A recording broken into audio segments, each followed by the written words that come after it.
In overnight news, a woman is in the hospital in Albuquerque right now after police say she was accidentally hit by a car late last night. Officers say this woman was walking across Carlisle here just south of Montgomery when the driver of the car did not see her and hit her.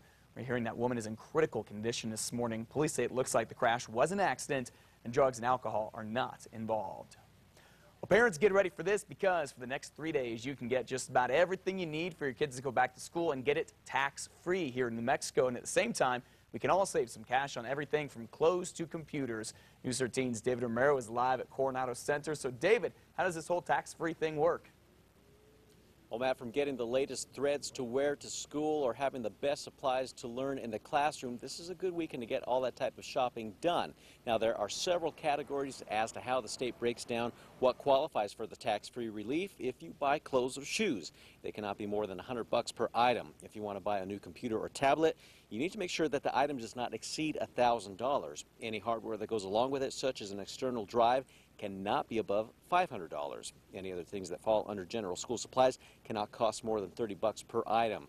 And we found some parents eager to take advantage of the relief, especially in these hard economic times. In these times, I think every bit helps, especially when it's things like school supplies that can add up so quickly. Based off history, we're really preparing for a significant crowd this weekend to take advantage of the tax-free holiday. And so based off history and just our customer counts, the way the influx occurs over this weekend, we're expecting a significant crowd. And we're into the 6th hour of this tax-free holiday weekend right now. It's pretty quiet here at the mall. That's going to change, and they're expecting big crowds this weekend. It's going to go all the way through Sunday night at midnight. Matt, back to you. All right, thank you for the update, David. Get your shopping done early. If you want to see exactly what is and is not tax-free, head to our website at KRQE.com. We have a list of everything there. We'll have everything you need to know about that weekend right here. The Fiesta Food Fight deadline is here, and Balloon Fiesta vendors say they've come up with their own plan to end a huge fight about money. It calls for all vendors, not just the food ones, to pay 15% more in rent than they did last year. This is after the company the Fiesta hired to oversee the food vendors wanted them to pay 30% of everything they made. The Balloon Fiesta is looking into the new idea right now. Happening right now, Michael Astorga is set to be back in court in just a few hours, this time to hear a sentence for killing Candido Martinez. Astorga is already serving more than a life sentence for killing Sheriff's Deputy James McGrain Jr. He now faces at least another 25 years for killing Martinez. We'll let you know what happens with this later today, both on air and online. A school bus driver in Santa Fe who admits to molesting a number of children he used to drive to school is not waking up in jail or prison this morning, but rather his own bed after he got a very light sentence yesterday. Martin Gonzalez pleaded guilty to molesting 3 girls last year, and instead of getting 6 years in prison, the judge gave him probation and is making him wear a GPS monitor, register as a sex offender, and go to a treatment program for 6 months. This after Gonzalez apologized for what he did. I just hope that all of you could just please forgive me for what I've done. I would never ever harm them again at all. Any kids. I just want to get help.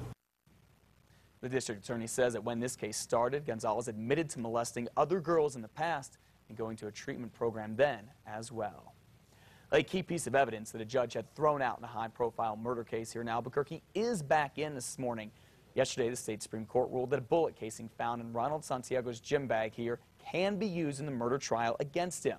He's accused of killing John and Bernadette Olamacher a little more than 7 years ago. Santiago was their mortgage loan processor and swindled them out of money. Prosecutors say he killed them to cover that up. The bullet casing is a key piece of evidence because tests showed it was fired from the same gun as the casings found where the couple was killed. This is critical to the prosecution of the case. We could not prosecute this case if this evidence was suppressed because it's the District Attorney Carrie Brandenburg there says she's now ready for the trial and will move as fast as the court lets her.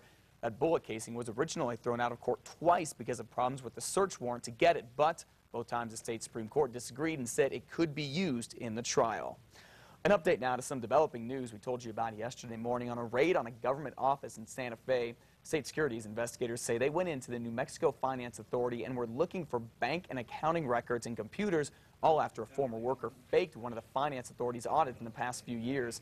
The Finance Authority helps lend money to cities and counties around the state, and this morning we know the department's bond package was supposed to go to investors in September, but That probably won't happen. As a result, 3 school districts, including Albuquerque Public Schools, may have to get $33 million in loans somewhere else. This was such an appalling act in terms of submitting a fraudulent audit report that at this point we have to verify every aspect of this institution's operation before we can sign off on their true financial health. The state says its finance authority is cooperating, but sources tell us the department is not moving as fast as investigators would like.